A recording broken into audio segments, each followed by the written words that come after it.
পৃথিবীর মধ্যে সবচেয়ে সুন্দর দেশের একটি সিঙ্গাপুর, পৃথিবীর মধ্যে উন্নত দেশ সিঙ্গাপুর, পৃথিবীর অন্যতম ব্যয়বহুল দেশ সিঙ্গাপুর। এত পরিচ্ছন্ন আর এমন শান্ত শহর কল্পনাতীত। এই দেশটি এমনিতেই এই অবস্থানে আসেনি।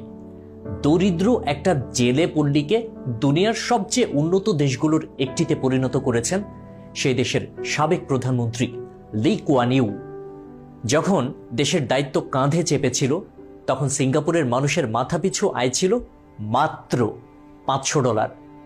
31 বছর পর যখন লি কুয়ান ইউ অবসরে গেলেন, সিঙ্গাপুরের মাথাপিছু আয় তখন $14,000।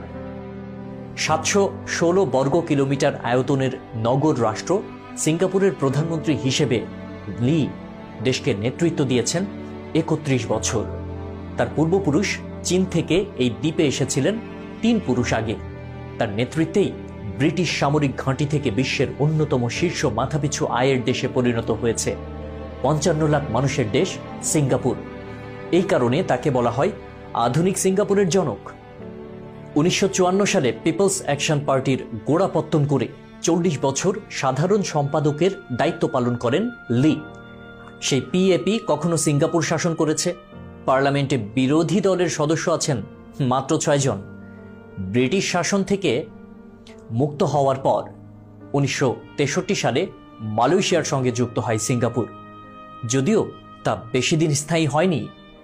দ্বন্দ্বের কারণে মালয়েশিয়ার সঙ্গ ছেড়ে অল্প দিনের মধ্যেই পূর্ণাঙ্গ স্বাধীন রাষ্ট্র হিসেবে যাত্রা শুরু করে সিঙ্গাপুর।